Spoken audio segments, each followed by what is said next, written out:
Welcome to Juiced Up the Hard Way, episode 3. We're your hosts. I'm Jake, Juiced Up Accardo, joined by Bee LIVITY from the podcast 3 The Hard Way. How you doing today, Bee LIVITY?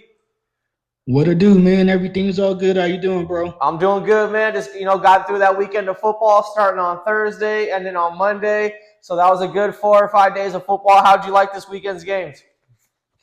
Man, it was a lot of nail biters, which is good for controversy, for drama. So yeah, I loved it, man. Yep. Other than the, even the Chargers game was freaking good. So Thanks. So today we're going to talk about the college football playoff recap. We had the semifinals starting last week on Thursday, and then had a game on Friday. And then we'll do our predictions for the Natty. And then the second topic, we're going to go over the NFL playoffs, the NFL Super Wild Card Weekend. So we'll go over the recap of those games, and then give our predictions for the divisional round. And then this time we will be giving our Super Bowl predictions. I got to make sure to remember. And then at the end of the show, it's the Juiced Up Takes. So that's the show we got for you today. You ready to get going, Bee LIVITY?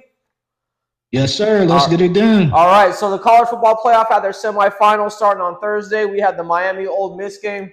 It was a great game. Came down to the end. A Hail Mary play by Ole Miss. They ended up losing 31-27. They also had missed a couple field goals in the game, which obviously would have made the difference. And then the second game, we had Oregon getting a shellacking by Indiana. And when I say shellacking, I'm talking when Michael Irvin takes the belt to the water cooler, it doesn't even compare to that. Oregon ended up getting beat 56-22. Dante Moore didn't play well. The Ducks didn't play well. Indiana's definitely on their way to something big and something major. And let's start off with the first game, Miami beating Ole Miss. What did you see in this game, Bee LIVITY, with Miami and Ole Miss, and what was your takeaways from the game, and what impressed you, and what did you think of it? Once again, Trinidad Chambers made a good showing of himself, despite I won't say lack of talent around him, but just going against a team that had superb line of scrimmage domination on both sides of the ball. I was impressed with Malachi Tony. Yeah. He balled out.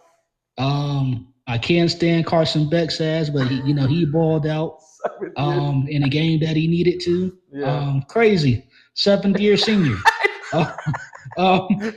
Like a senior citizen,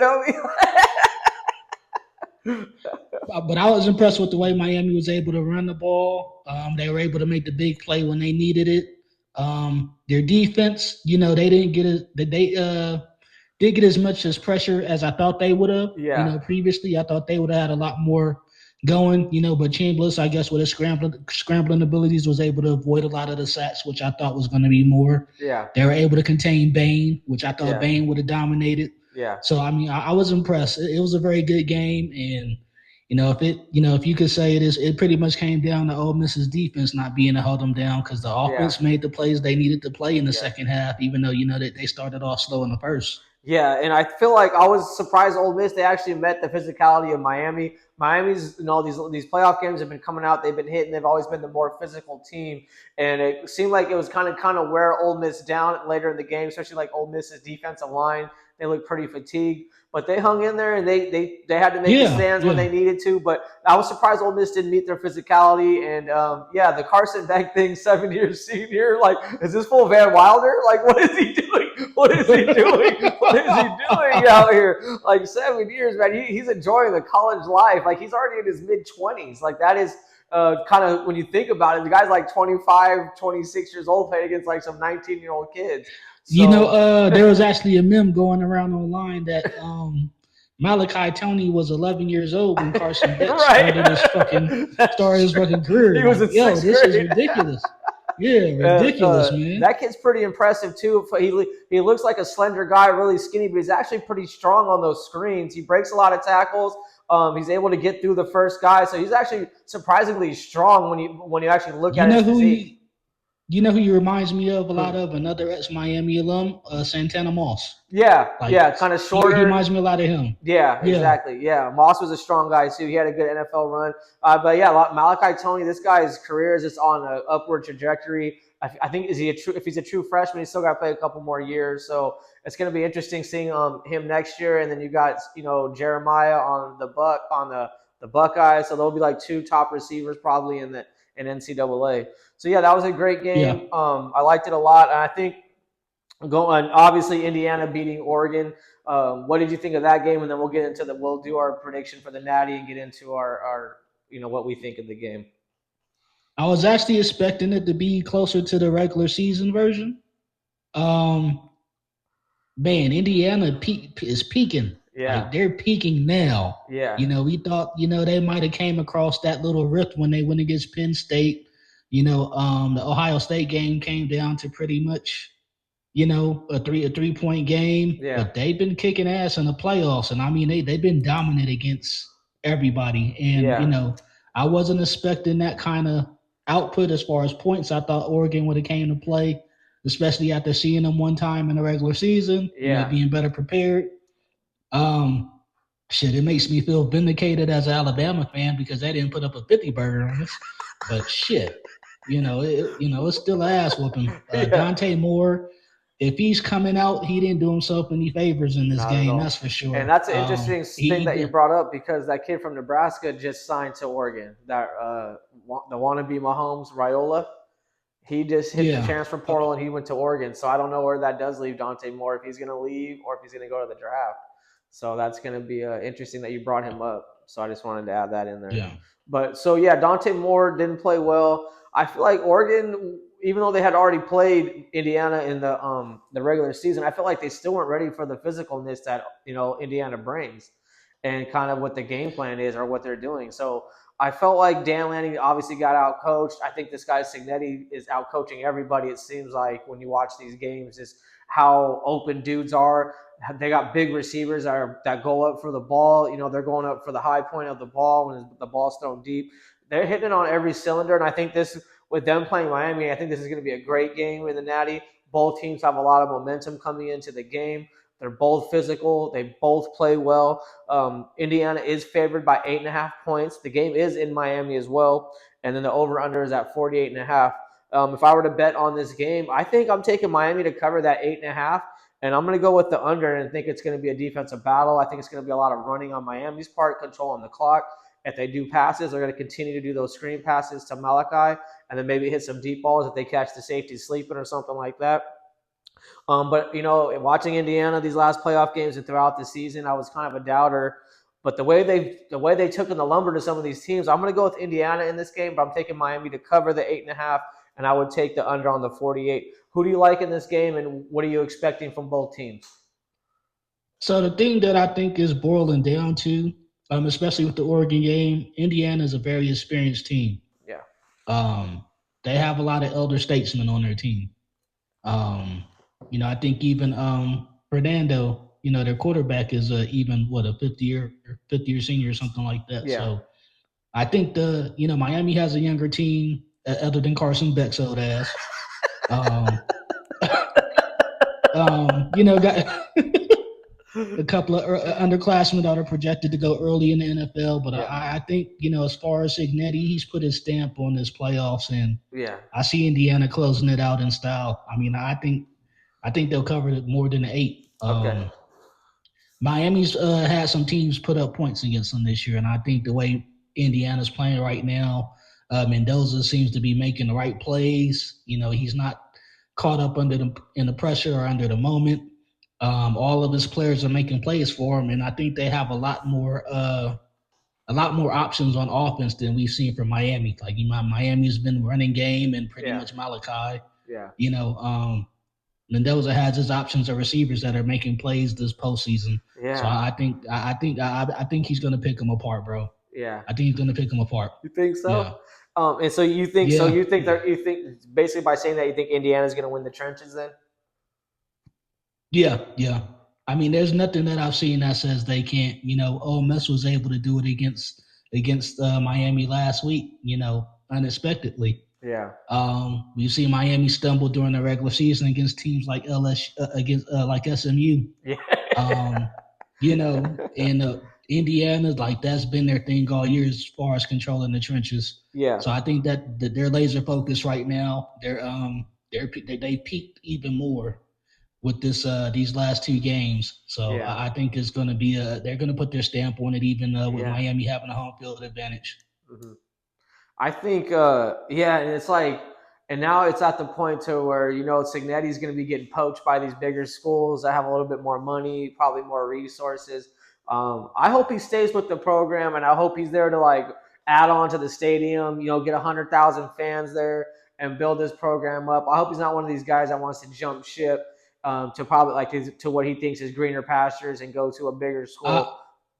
there's been some murmurs of him going pro already. Yeah, I heard I that. had some Yeah, was what yeah, yeah, but I mean they got Mark Cuban's ready to invest in a program. yeah, Like even like you hear murmurs of that kind of stuff. So yeah. it might be on the up and up for him. Yeah, see, and that's what I think. Like, these guys they build like Elaine Kiffin, for example. Because all that stuff was happening. Like, you built up this program, and you got to where you finally want to go. Personally, in your career, taking the program to where you want to go and elevate them, and then you turn around and leave.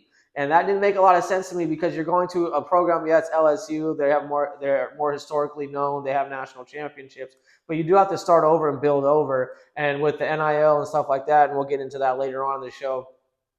A lot of teams are competitive now, like Indiana's and those Texas Techs because they got the oil donors. You know what I mean? So it's like Yeah, you could build a program. You don't have to go to a powerhouse if you just can get the funding and the right coach. I feel like anyone can compete. And obviously, Cignetti's done that in the 2 years he's been with Indiana, which has been incredible.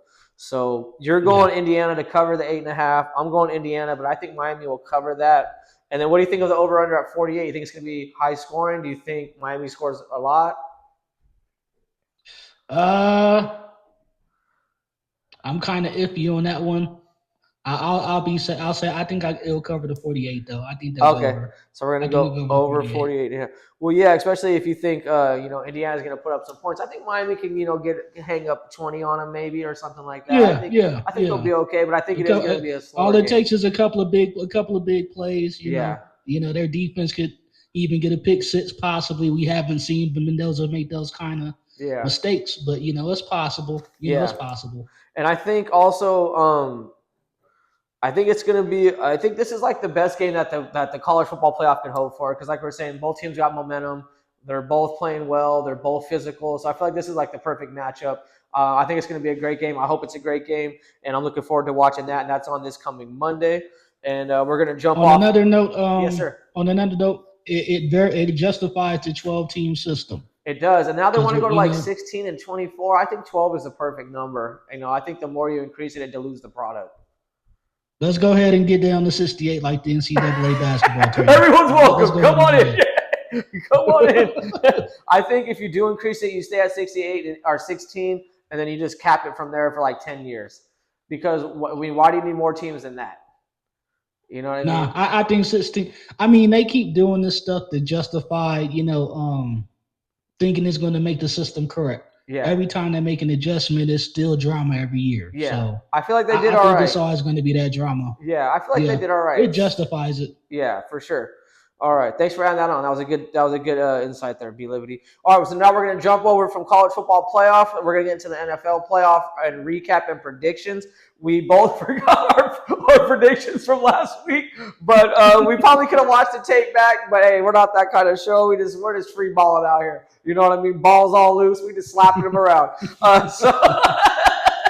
So we had the Rams beat the Panthers 34-31, which turned out to be a very good game.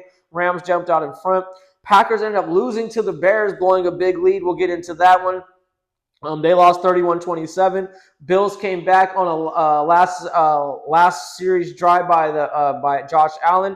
They won 27-24, getting their first ever road playoff win. And the Niners, I'm pretty sure you did take the Niners B Liberty because I was pretty surprised with that one. They end up upsetting the Eagles 23-19. Eagles end up firing their offensive coordinator now, so they'll be looking for another coordinator for Jalen Hurts to go. And I had seen a list. He's been through since college, he's been through 10 coordinators since college, from Alabama to Oklahoma, and then now to the pro. Yeah, so he's been through about 10 coordinators. Yeah, a couple of them weren't his fault. A couple OCs from the Eagles ended up getting head coaching jobs. But when you're a winning product, everyone wants to snatch up their coaches. So, and then we had the Chargers losing to the Patriots 16-3. They ended up cleaning house finally with their offensive coordinator and their own line coach. So now they're going to be looking for an offensive coordinator and a new offensive line coach.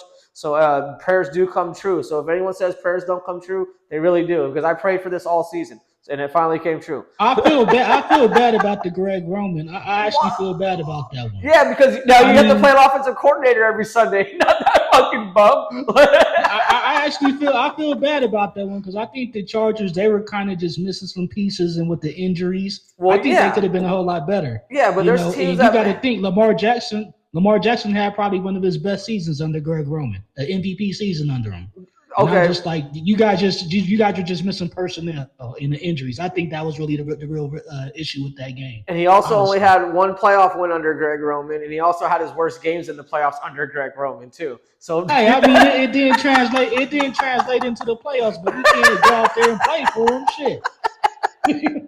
So I'm happy he's gone. I'm hoping Mike McDaniels doesn't get a head coaching job. Maybe we could sway him in, get some more creative play calling. It was really the fact that, the O-line thing, but then against the Patriots, the Chargers, I didn't want to get into this game because this was one of the worst games of the playoffs, but now we're here. So anyways, the O-line actually did all right against the Patriots D-line, because their D-line is dog shit too.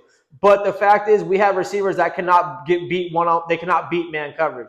McConkey is actually a 2, but he gets everyone's 1. Keenan Allen's on his last dog years. He's getting up in age. He's never been fast, so now he's more easy to cover. And then you just go away from the tight end, so I don't even know how he never became relevant in the game at all. And so I think the problem is you have to coach to what your talent is and make those adjustments. Kyle Shanahan does it. All the good coaches do it. DeMeco Ryan does it. So you have to coach to what your talent is. You're putting a center in that's 41. He's 43 out of 41. Like, that's how bad this guy is. They had to put him at 43. He ain't even the worst of the worst. He's worse than the worst. Like, you know what I mean? So it's like, why do you continue to put these guys out on the field? Why are they not being coached up? And so someone's got to be accountable. And I hope they can hit the right guy, and Herbert can get over the playoff hump and fucking win a playoff game finally. And then we had the Texans stomped out the Steelers. They got Mike Tomlin turned in his resignation. Aaron Rodgers is about to retire. So that game was pretty wild. Texans are hitting. They're hitting hard. Their defense ain't playing. This reminds me of like those Seahawks, the boom, whatever they were, the boom squad, or whatever they were called, back in the day. The Legion of Boom. Legion of Boom. Reminds me of those Niner teams when kind of like Harbaugh was there, when they were out there smacking people around with their middle linebackers, when they had like Navarro and Bowman. That's kind of what the vibe I get with this Texans defense, and it makes sense because DeMeco Ryans is from the 49ers tree, 49ers coaching tree. So let's go through some of these games real quick. Rams beat the Panthers. That ended up being a closer game than it probably should be. What did you think of that game? Let's go over that one really quick. Bryce definitely earned his money. I give him that. He did. He played a really good game. I was very surprised.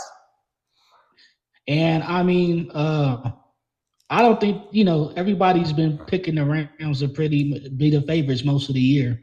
I'm not seeing it. I'm not seeing it at all. What are you not like? What's giving you that vibe though? Like, what are you watching when you're like, I don't see it? Is it the offense? Is it the fact that they can give up points to the Panthers? What's giving you that vibe? The defense isn't as elite as everybody was thinking. For one, Curse was the big guy. He was Rookie of the Year last year on the defense side of the ball. I mean, it's been a down season to me for him. I'm not seeing it defensively from him, so that's one thing. Then offensively, outside of Puka, it kind of feels like Devontae Adams is on a slide. Yeah. Kyron Williams hasn't been super effective consistently this year. They've been splitting carries a little more with him and Corum too. I noticed they're being Corum a little more love. Yeah. So they seem kind of predictable, Yeah. Like, I'm just not seeing them being the best. They weren't the best in their conference. Yep. And for them to be, everybody's still picking them to go to the Super Bowl. Like, they were fucking a 5th seed. Yeah. What seed were they? Like, come on now, bro. I'm not seeing it. And for the Panthers, like, they went in there with a losing fucking record. and pretty much we're close to beating you guys. Right, Still, right.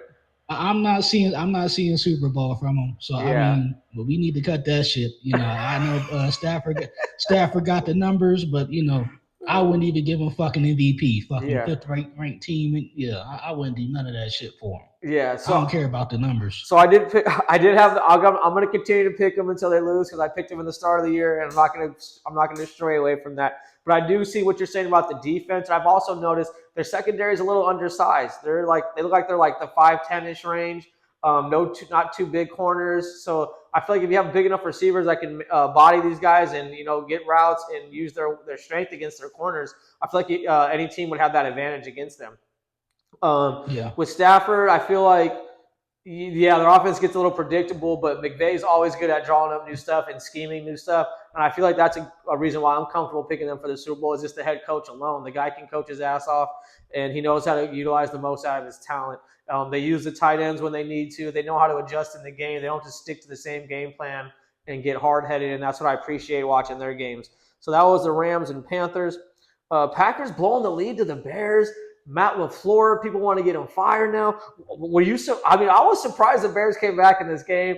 Caleb Williams was still throwing they were like trying to hype him up. They're like, oh, he's 8 for 15 on the last drive, and then he's like, yeah, it's still under 50%, but he's doing great. Like he's an athlete, and I feel like they just trying to find anything to pump this guy up because he's so inaccurate. He just throws some shitty balls sometimes. They've been replaying that damn. I guess it was a fourth down throw. They've been replaying that. Yeah, on the slide, that has been considered there's only one or two quarterbacks that can make that. I mean, I've been hearing that shit all weekend, man. I'm like, enough already, bro. Yeah. It's almost like pity. I feel like the mainstream media is just trying to blow him up out of pity, like they feel sorry for him. You know what I mean? Yeah, and I mean they were dogging the shit out of him last season. Yeah. Minus they got a better coach now, better offensive guru. Yeah. But I mean this is what Caleb's been doing all season. He's been these second half heroics. Yeah. This isn't the first we've seen from him. I'm a little disappointed in Green Bay as far as not being able to maintain that lead. But that has a lot more. That might be more of a reflection of LaFleur. Yeah. Because I mean, shit. Outside of I kind of feel like it might have been a different game with Michael Parsons there. But you can't really control those kind of things. Yeah. But I think that definitely is something that would have had an impact, especially on getting in Caleb Williams' ass. Because the first game, they couldn't escape him. So. Right.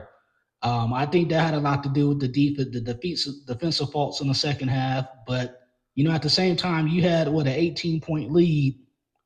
You got to score. They didn't go to Jacob. They didn't really try to use Jacobs. They didn't go to Christian Watson enough. Yeah. You got a speedster on the outside that could pretty much beat anybody in the league, and he's a big guy. Yep. So I mean, I didn't see them trying to. They didn't take enough chances. You got to take it. You know what I'm saying? You can't take your pedal off the gas. So, no, you're right. I agree. You got to score at least a couple. You got to score some points. You got to make some stops. I don't know what they couldn't adjust to what adjustments the Bears made or why they couldn't score on them from the first half to the second half, and that always surprises me. And I was surprised with McKenzie. McKenzie's probably one of the better safeties in the league to me. Yeah. For Green Bay. Yeah. He had a pretty terrible second half. You know, he's one of those game changers for me as far as a secondary player, and he looked terrible. Yeah. With some of those big plays that they were able to give up and get back in the game on.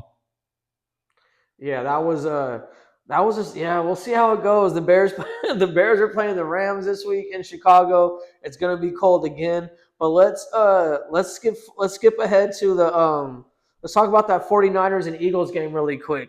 So I kind of was dope. I'm not gonna lie, this was like my nap game because there was a morning game, this was the middle game, and the Chargers played at night. So I was falling asleep in and out on the couch. But from what it seemed like the Eagles really couldn't get nothing going on offense. AJ Brown dropped a few balls. And then he disappeared from the media after the game. He didn't want to talk to nobody. They're getting criticized for the last play of the game. Just pretty much everyone just did deep routes. There was really no one to throw to. And some people are kind of saying, I guess as an offensive coordinator, you're kind of handcuffed on what you can do with Jalen Hurts. I don't know how true that is. But how surprised were you? Like the Eagles basically returning the same roster from the Super Bowl and just getting bounced out in the first round by a team depleted with injuries. Niners ended up losing Kittle in that game for the rest of the year. So how do you feel about that game? So I mean, offensively, the Eagles have been what they've been all fucking season. So Yeah, I mean, I'm not gonna. That doesn't surprise me. yeah, Defensively is what got me. You have a pretty much a team that's minus Kittle, minus Pearsall. Jawan Jennings hasn't had a big he hasn't played like his money yeah, that he demanded this year. yeah. And it's you know who they're going to. Fucking CMC Every all time. day. Yeah, All day. yeah, You know who to key off on. yeah. And you couldn't stop that with one of the team that's had one of the better defenses the last 2 seasons. Right. Um, that was surprising to me. Offensively, as far as what the Eagles did, AJ did all that complaining during the season about about not getting targets. He got his targets this game, and he dropped the passes that they needed. Yep. I don't really feel they're limited with their offense. They've made it to the Super Bowl twice and won once. Right. And Jalen is dominated as the quarterback in both of those teams. So I don't really believe in any of that shit about you're limited with them because they've been in 2 Super Bowls and he's been a better quarterback in both of them, even against Patrick Mahomes. Yeah, I think he's been in the playoffs like every year. He's been a quarterback. Yeah, and I mean, how do you like you said, how do you keep consistency when you're changing systems every year? Exactly. Exactly. But nevertheless, like I think that defense, as far as the Eagles, with the limitations that San Francisco had, they should have been able to do enough to keep that going. Yeah. And as far as offensively, like the Niners haven't been that good on defense. But Eddie Kendrick, he's been a good midseason pickup. In the absence of Fred Warner, who's actually been practicing this week, from what I hear. Yep. I don't know if he's going to make a comeback this week, That's but crazy. Yeah, that's pretty it's wild. a disappointment for the Eagles because I mean that's a game they definitely should have won. Absolutely. But I love my boy Brock Purdy doing the Dougie. And you know what I'm saying? I mean, he is Mr. Irrelevant, man. Like the last pick in the draft. He should still be relevant. Hey, I'm gonna pause it right here, and then I'm gonna send you a new link because I already got the 10-minute timer. So I don't want us to get cut off when we start our new subjects. All right. Okay, for sure. Just check your stuff in like 2 minutes. All right. All right, so that was the Eagles and Niners game. Thanks for giving us that insight, Bee LIVITY. Let's jump over to the Texans and the Steelers. They had the Monday night game. They had the solo evening to themselves. The game was pretty, close. It was a defensive battle. And then towards the end, Texans defense just wore down the Steelers offense, getting a fumble recovery, running it back, and then also running back a pick six. Rodgers got beat up a lot in this game. Mike Tomlin ended up, the following day or so, ended up resigning from the team. So now they don't have a coach. That means most likely Rodgers is probably going to leave. And who knows where that leaves some of their veterans like Cam Hayward, even TJ Watt, if they want to stay around, depending on what coach they bring in. Texans advance to the playoffs. They'll be playing the Patriots, and we'll go over that in our next segment. But what did you see in this game, Bee LIVITY, and how impressed were you by the Texans defense? I mean, so to be honest, I was actually impressed with the way the Steelers defense played in the first half. Yeah. Stroud was doing anything and everything possible to give this fucking game away early. I mean, he had the bubbles. You know what I'm saying? Butterfingers for real. Yeah, he's been struggling. Yeah. He had the Butterfingers for real. The Steelers couldn't capitalize, and that would have been a big difference in the game. I think they did a good job probably in the first quarter, and then after that, it was all downhill as far as them getting to Rodgers. Yeah.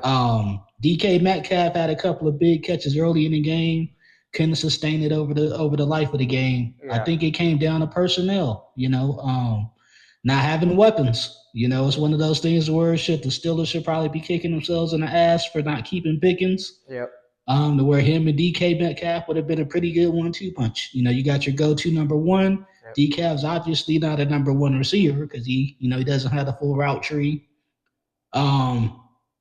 So yeah, but I was definitely impressed with the Texans defense. The latter part of the game, able to create turnovers. They got to the quarterback. You definitely saw Aaron Rodgers frustrated all game.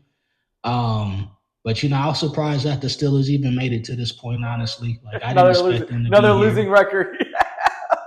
Yeah, I didn't expect them to be Oh here. yeah. They I'm glad that Rodgers got his last hurrah. He got to play with Coach Tomlin. They both got Last game, a pick six though. Last play of his career, a pick six. his Goddamn. last 3 years were not memorable years to finish. Tearing the Achilles. Then the Jets season they flopped, even with making trades for like Devontae Adams. Fired the coach midseason, Robert Saleh. So his final 3 years of his career were not ideal. Definitely not storybook. I think with the talent he has, he probably should have made at least more Super Bowls. Not necessarily won them, but he should have at least made it to more Super Bowls. But he didn't, unfortunately for him. And I think that was the perfect game for him to get sent out on. And like, hey, you acting like you're on your high horse all the time. He got his ass whipped, and they sent his ass home with Mike Tomlin and said, "Sayonara, motherfuckers." Fucking motherfucking a 2-for-1 home. Yeah. But D'Amico Ryans, he's in the zone right now with whatever strings he's pulling, with whatever motivation he's doing. His team believes in him. You see the defense is this ball hawks. They fly around. I think this is going to be a great game with them in New England. So let's jump into with that being said, let's jump into our next segment. Let's go over for the games for next week in the divisional round. The Saturday games, we have the 49ers at Seahawks. Seahawks are -7.5 in that game. We have the Bills at Broncos. Your Broncos, your Broncos coming off their bye week. We got Denver at -1.5 at home against the Bills. Bills missing some receivers in that game. And then Sunday, we got the Texans at the Patriots. Pats are -3, which is basically they have home field advantage. And then we have the Rams at Bears. Rams getting the favor again, -3.5. Second week in a row, they're going to be favored on the road. So let's go. So 49ers at Seahawks. Seahawks are -7.5 coming off of their bye week as the 1 seed. Niners got some continue to have injuries added on to that injuries when we mentioned George Kittle's previously. He's out.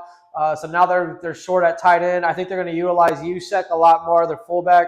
Maybe have him coming out of the backfield on passing routes. They're definitely going to utilize CMC like they always do. I'm going to go with the Seahawks in this game. I just think they're fresh. They just came off of beating the crap out of the Niners in San Francisco. So the last thing you want to do is lose at home to the team you just beat the shit out of. But I think the Niners can cover that 7.5. But I take the Seahawks at home against the Niners. B. Liberty, how do you see this game playing out, and what do you expect? Yeah, I generally don't do the Vegas points things, but I think it's going to be. Oh, you don't have to do that. Yeah, you're good. You're good. Okay. Yeah.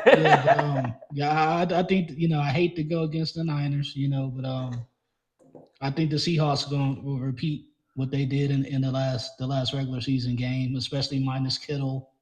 I don't know if Pearsall is going to be available this game, and like I said, that defense is still shorthanded. The only thing that could fuck this up is Darnold being a Darnold. But I mean, with the Seattle, you got the 12s in there, the 12th men. I've been to that stadium. Oh, okay. Yeah, they keep it live, man. Okay. So I mean, it's going to be a difficult crowd, especially during the playoff environment. Yeah.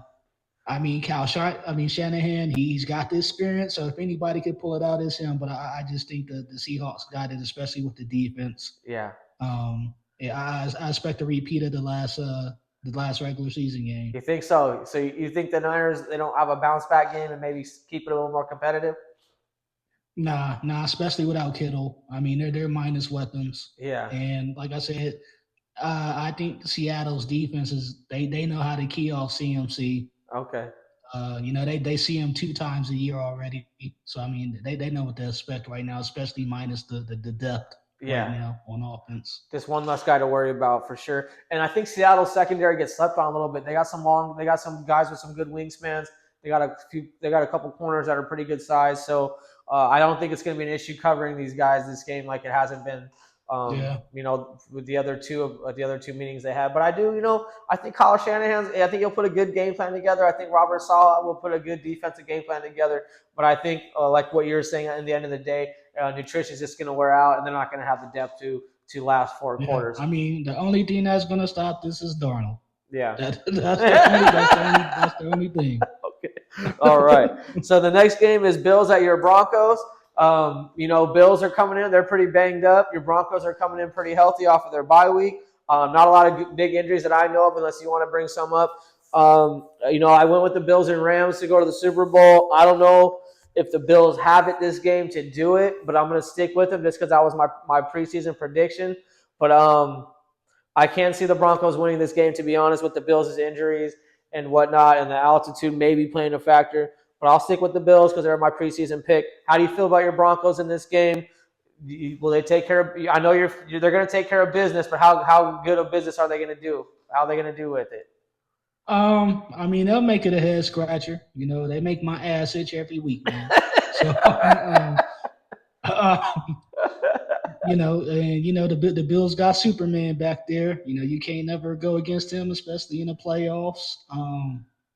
I think the real key is just going to be James Cook. I'm not too worried about the Bills receivers. Kincaid is out. I think he's going to be out this game. Okay. He's questionable right now, but he had a pretty nasty injury. Oh yeah. It looked like. We did see Keon Coleman make a one-catch performance last week, but like I said, I think Brandon Cooks is probably their main receiver. He knows he's an experienced veteran. I think I expect him to make a couple of plays. The biggest thing is for the Orange Crush to be able to bring down Josh Allen down. That's a big thing. He has his escapability, being able to get out of tackles. So, if you get to him, you got to make sure you bring his ass down. That's what I'm worried about. We did have a game against the Jaguars where tackling was a big fucking issue. Yeah. So that's a concern of mine, especially going against a player the size of Josh Allen, who's good at extending plays and making plays out of nothing. James Cook, he didn't have a good game against the Jaguars, so I know he'll be wanting to be amped up, wanting to make an impact on the game. But I think the altitude, the crowd, we had a couple of snubs at All Pro like Nick Benito that I think want to make a statement in this game. Yeah. Hafanga's been down, hasn't had a great didn't have a great December. So I'm looking for him to try and pick up some things. We got Greenlaw back this week. That's a good addition. Yeah, and we might have I know our running back that was starting at the beginning of the season was actually practicing this week. I don't know if he's going to be available, but that's a good sign. But old boy from the Chargers last year, right? He had all the injuries from the Ravens. Yeah. J.K. Dobbins. Yeah. Okay, that's a good addition. He was running pretty well when when he was healthy in the start of the year. He looked a lot better than last season. His legs looked a lot fresher. He had his legs under him. So that's going to be good for him to come back. So if he's able to play this weekend, that definitely helps us because we're going to need to be able to run to help out Bo Nix. Nix just got to get out of his head. Peyton got to get out of his ass as far as calling plays. Let it go, man. It's the playoffs.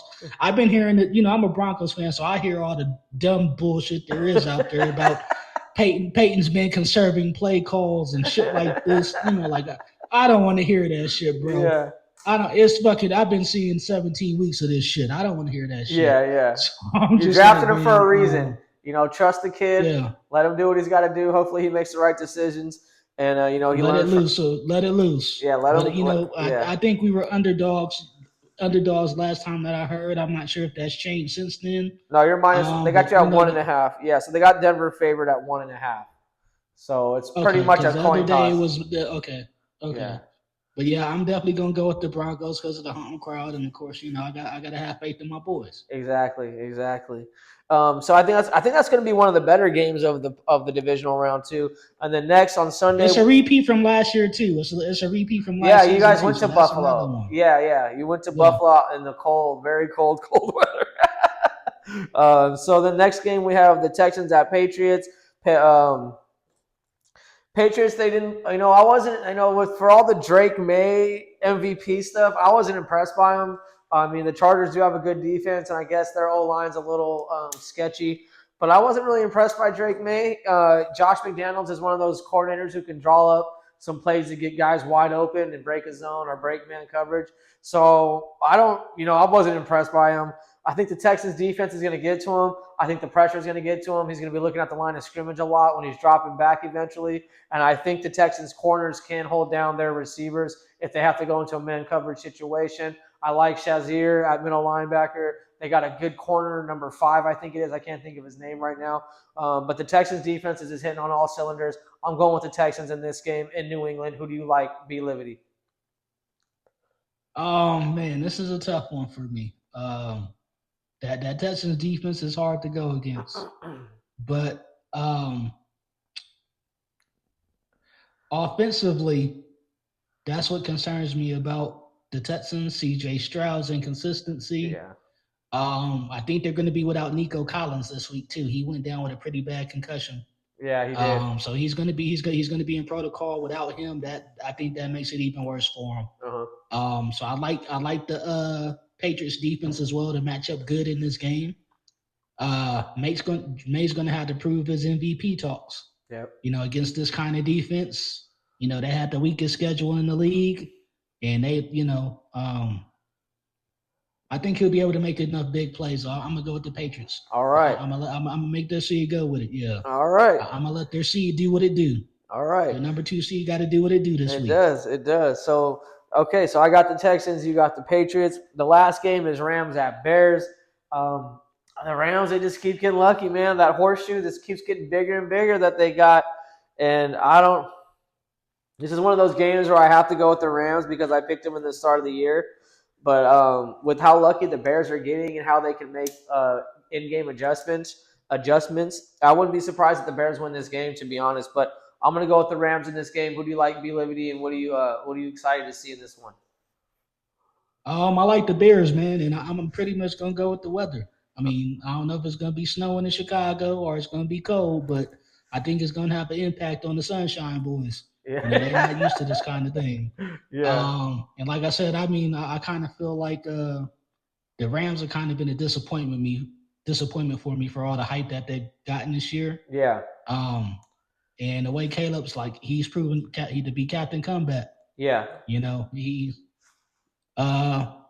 They're pretty injury free. They got everybody available. Yeah. I think it's going to be a pretty physical ball game. And yeah, I think I kind of favor the Bears. I favor the Bears. Just I'm pretty much picking the weather elements in this game, and just the heroics of what we've seen from Caleb this season. Yeah, this is definitely going to be a game of the trenches. I feel like because it's more than likely going to be cold in Chicago, probably windy, and I feel like it's going to be who can have the better running game and who's going to have the better D line or offensive line. And I'm just hoping it's the Rams because I picked them in the start of the year. So. Well, with that being said, let's recap our picks. We're both on the Seahawks. After that, we both have opposite picks. On Bills, you got the Broncos. I took the Texans. You took the Patriots.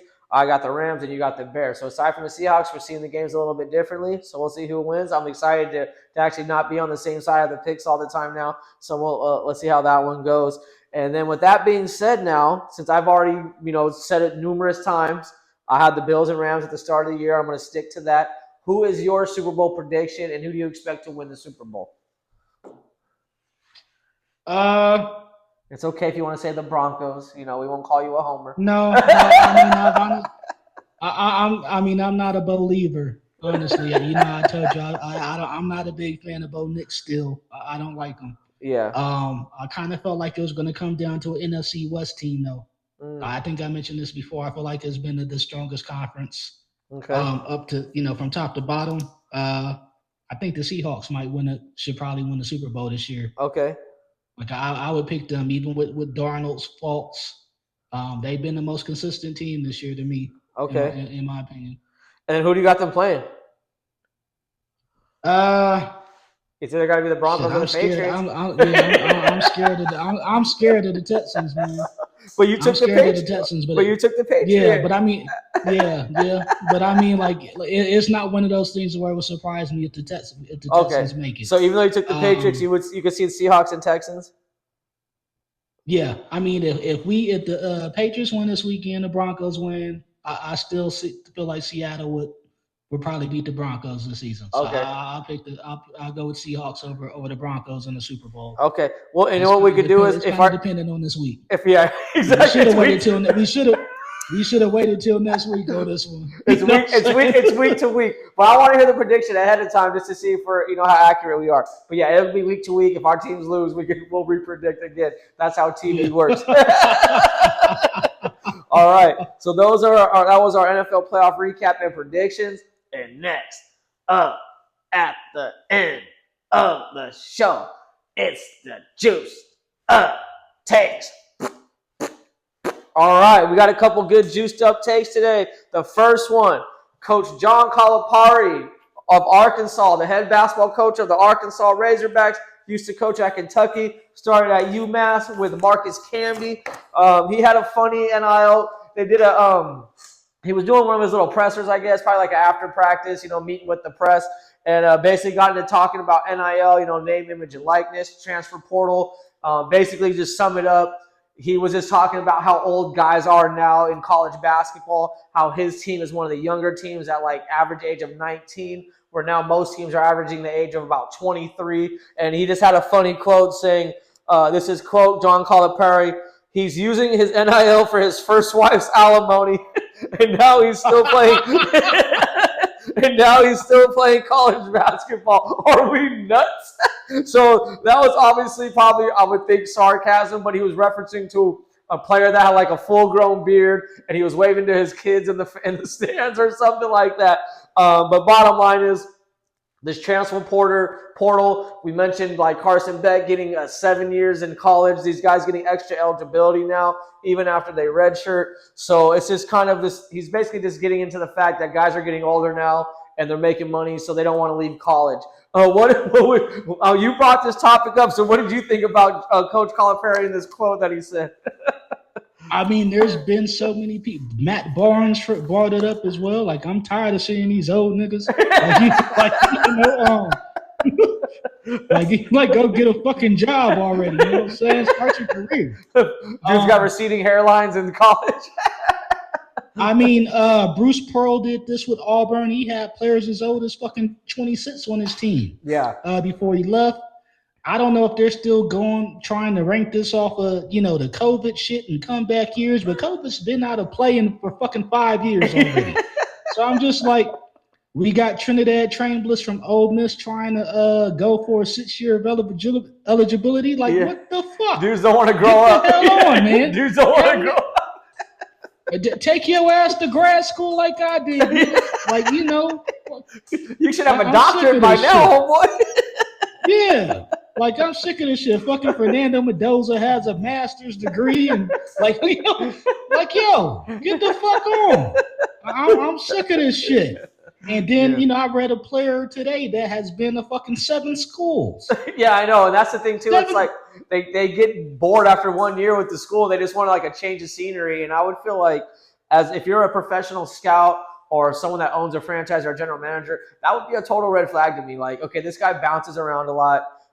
Who knows how unhappy he's going to be here and how soon he's going to want to be let go if that's what he's used to being. He can transfer whenever he wants, and so that's just kind of the NCAA is a fucking joke right now. Like, they need to rein this shit in already, bro. Like, it's a joke. I think they need some kind of a collective bargaining or something. I think what I'm saying. Like, that's how bad it is. I think they need to make a rule that if your coach quits or gets fired, you can't go to the school that he's going to for 1 year. Because, like, I think that's an issue, too, is, like, coaches taking players with them when they leave. I think that player should be ineligible of going to that same school for at least 1 year. So they have to stay at the school they're at for at least another year or go to a different school. I think that would be a good thing. This whole being able to change schools and re-sign every fucking year, nah. Yeah. Like, we doing two-year minimums or something. Yeah. You're capped at a minimum of 2 schools, like something. There needs to be some kind of structure behind this, because this is terrible. I agree. And then we see fucking the University of Texas, their football program has the largest fucking budget, 40 fucking million. Yeah. We thought Ohio State was bad. Fucking Texas is at 40 million for the next season. Yeah, this shit is terrible, bro. Yeah, like, this ain't even amateur college no more. This is like, call it semi-pro. Yeah, pretty much. They're getting paid more than UFL players, and so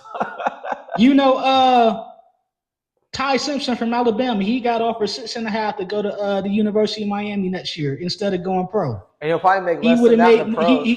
He would have made more than his rookie contract, depending on where he got drafted. Yeah, like, you're not getting, unless you're a fucking top 15 pick.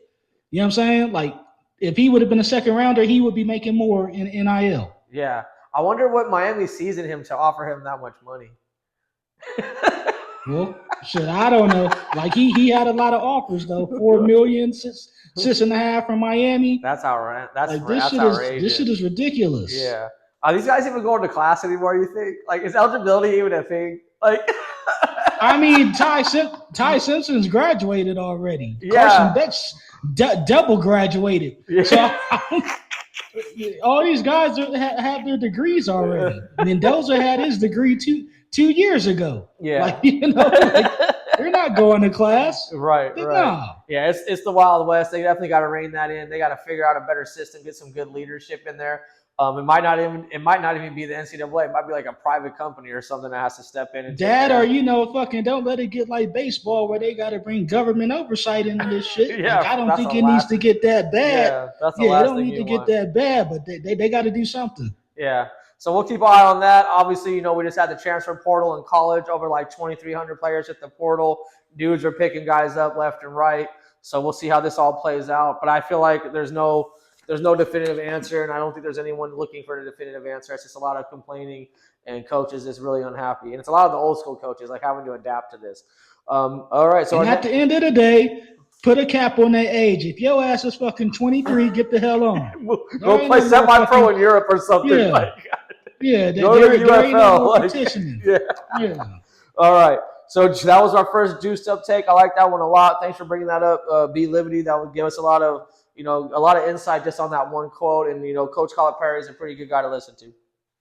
All right. So last week we went over some of all the major firings that had happened in the NFL, and then this past, we had Mike last week. We had John Harbaugh getting fired from the Ravens. We actually brought him up in our topics in our segment. And we were kind of surprised that he wasn't getting fired. He ended up getting fired. And then Mike Tomlin stepping down. He probably got fired, but he quit before he got fired. Basically. He said, "No, you can't fire me. I quit." I mean, the Steelers have never fired anybody. They've never fired a coach. Yeah, they're very loyal. Like everybody stepped down. Yeah, they're very loyal. They, I guess they've only hired coaches that are like 38 or younger, and they ride out their coaches for like 20 years. So to be a franchise of multiple championships, and you've only had to have 4 coaches, that says a lot. It's you ride out that you get good coaches, guys that coach well. You also get good players to go with these coaches that fit their scheme. So kudos to the Steelers for being able to do that, and we'll see if they hold on to another coach for 20 years, and who that coach might be. That's up in the air.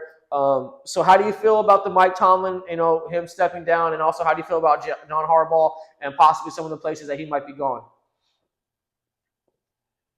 So I'll start off with Mike Tomlin. I think it was a good decision. That kind of stuff wears on you after a while. That's 20 years in the same environment, trying to keep the same voice. Obviously, the Steelers organization isn't what it once was as far as getting personnel. We've never seen a terrible Pittsburgh defense the way we've seen the last couple of years. They're not attracting free agents the same way anymore. They've been struggling with finding a quarterback for the last 3 years since the end of Roethlisberger's career, and he was terrible his last 2 seasons. Yeah. So I mean, there's a lot of things as far as that organization, and I mean, it all ultimately comes down to the coaching. At the end of the day, but if you're not able to attract free agents anymore, you're not able to get at least a stud quarterback and keep players happy. I think it's more than just Tomlin there. So I mean, but after 19 seasons, yeah, they need a new voice, but they need some organizational changes as well. That's going to get them back to their old classic selves. Yeah. But I think it was a good decision. I think he's going to end up stepping in the booth as far as doing some analyst work. Yeah. From what I've been hearing. Yeah, I think a nice year of like mental break doing TV is a good thing for him, kind of like what Coach Vrabel did, and then continue on. I'm sorry, I didn't mean to interrupt you. Going on to the next one, I guess you want me to go into Harbaugh? Yep. I don't know. Like that's a real tricky situation there. I think it's one of those things where I think they could have wrote it out. Getting the right getting that defense back to what it used to be. Their offense obviously has some weapons and they're in a good position, but they've had some instability at the coordinator position, which I don't like as well. Yeah. And I think that falls on Harbaugh right there. Yeah. So I mean, for him leaving or getting fired, I can understand. But they also got rid of the offensive coordinator, which would be their second in the last 2 years, if I'm not mistaken. Okay. So yeah, I mean, it's all about getting some stability. I think the players needed a new voice. So I guess I didn't expect it. Yeah. But like, I can understand it at the same time with him. Yeah. And so, what coaches, maybe coaches that have already been coaches that are out there that are available, who do you think who's a good fit for a couple of these teams? I think Mike McCarthy might be a good fit at the Steelers if they get the right quarterback. He coached the Packers and the Cowboys. I feel like his attitude, his mentality kind of fits Pittsburgh. Who do you? They gotta go. They gotta go with what they've been doing. They gotta get a young gun in there. Okay. Like, who would have been good for him? Who's that? The guy that's with Chicago. Oh yeah, Ben Johnson. That would have been a good one had he been available this year. Yeah, exactly. So I mean, if they could find a guy under that mold. I don't know who the hell it is out right now, but they need to go with what they've done traditionally. Guys that are they're gonna ride for 15 plus years. Yeah. It needs to be somebody under that mold. You can't go against tradition. Okay. So I think they need to go with something like that. If there's a guy out there, I'm trying to think of maybe one of the young defensive coordinators that are out there. I can't think. I've heard the Lions one's getting some notoriety. Jesse Minter from the Chargers, he's getting a lot of interview calls now. So those are a couple of young D coordinators that are getting some phone calls.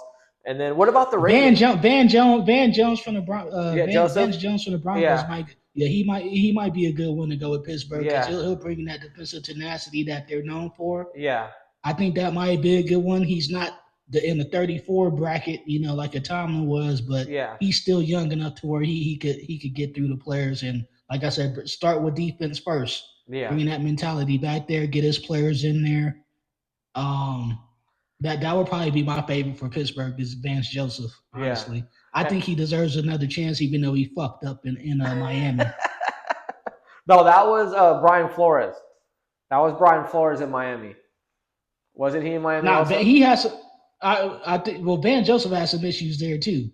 He was about to file it. He filed a lawsuit against the NFL. Oh, okay. My mistake. I thought that was Brian Flores from the Vikings. No, he actually settled. Okay. They did some really messed up shit to him there, to where he was going to get paid. Oh, okay. You know what I'm saying? You got some hush money. I think that would. I don't want to see him lead the Broncos, but I mean, I kind of feel like he's deserving of the second chance as a head coach. Yeah. But I think the Steelers, as far as their culture, always being defensively first, I think he fits that mold for them. Now, as far as the Ravens, should they go offense or defense? With Lamar Jackson and Derrick Henry, even though he's coming down probably to his last 2 or 3 seasons, I go with fucking McDaniels. Yeah. Offensive genius. The things he could do with Lamar, what he could do with Lamar, oh man. And he's actually done a lot of interviews as a head coach. I was kind of surprised. I didn't think a lot of teams might be interested in him, but it sounds like people still he's got the credentials. So we'll see if he gets a head coaching job. Everybody considers him an offensive guru. Yeah. And we've seen it even with Miami. Yeah. When Tyreek Hill was actually healthy. Yeah. Even Devin A-Chain. He had a revival in his career being Jalen there. Waddle was playing well. Yeah. He's still a great. I still think he's a good head coach, and he's within that age range where he could still get people to listen to him. Yeah. I would love to see him matched up with Lamar personally. Yeah. That would be a great match. I don't know what they're going to do defensively. Yeah, exactly. But because they need to get their identity back as being what they were defensively. But I mean, with the talent they have in Lamar, I know there's rumors talking about Lamar wants to go back home to Miami and shit like that. But I mean, you got to take advantage of that while it's there, man. And I think McDaniel will be a perfect fit with that personnel right there there right now. And it's going to be interesting to see what coach Miami hires, and if that coach wants to inherit Tua or how they go forward with Tua. There is rumors that they probably will just cut Tyreek Hill because that'll save them $23 million on their cap, and then they can eat Tua's dead cap space for this coming season if they do release him. So they have some money. What's crazy? What's that? Harbaugh is getting a lot of interviews, and Stefanowski is getting a lot of Yeah, interviews. exactly. That's And a I'm lot. like, I stay away from Stefanski. I'm not touching him. Nah, I'm not touching him with a 10-foot pole, man. Nah, I think I'm good he on had him. some bad luck at quarterback once they did that Deshaun Watson trade. I felt like that was just the biggest black cloud like jinx over that franchise was getting that guy. But I mean, he went through what, like 13 quarterbacks? Shit. Go, what the hell? Nah, man. And they got to get a new general manager too. That's another thing. So it'll be Yeah. interesting to see like later on in the week and then in the next week where some of these coaches end up going. But that was our episode for. Oh, go ahead, finish Let off. me give you one more. Give me one On a more. final note, Go ahead. one of the best jobs that's open right now, What's that? Falcons. You Atlanta know what? I was Falcons. thinking Mike McDaniel would actually be a good fit there because he's If got they could beat. get if they could get their quarterback situation Yeah, together there, because I'm not big on Peanuts, even though he went to fucking my alma mater. yeah. If they could get their quarterback situation straight with B. John Robinson there and Kyle Pittman, That's why I think. That's why I think McDaniel would be a Falcons good is a good fit. ass job. Yeah, I think McDaniel would be a good Okay. fit there with Pitts. They got a couple good receivers. So I think Mike McDaniel would be a good fit in Atlanta. Being in a dome, 8 games, Okay. 8 games out of the year, I think that would be a really good fit. I think that's a good job to go after. A lot of people say the Giants, but I think the Falcons, they got the talent. And they finished off the year strong too. So I don't think that's a job to sneeze at neither. I think that's a good job, and they have a good roster. And they drafted a couple safeties. So they kind of got a good nucleus going of players. Thanks for bringing that one up. Yeah. I didn't think about that one. All right, Be Liberty. So do you want to add anything else? Or are we all good for tonight, sir? No, we're good, man. I'm glad we got that out though. Yeah. I know that it just came up last minute for me. No, Falcons that's job for perfect. some Yeah. reason. And that was our episode for tonight. Next week, make sure you join us. We're going to go over the college football natty. We'll go over the NFL playoffs recap, and then we'll do our predictions for the championship round. And then we're also going to cover Landman. They just had their season finale, so we'll cover the last episodes of the second half, and then we'll give our take on what we thought of the season. Make sure you guys hit subscribe on our page, comment in. We want to do some interaction with people that are watching, so comment on what you think of some of our picks, our NFL analysis. We love to hear that. Be Liberty, you have a good night, sir. I'll be texting you throughout the week. Let's enjoy these games this weekend, and I'll be getting in touch with you, man. You have a good night, all right? Deuces. Deuces.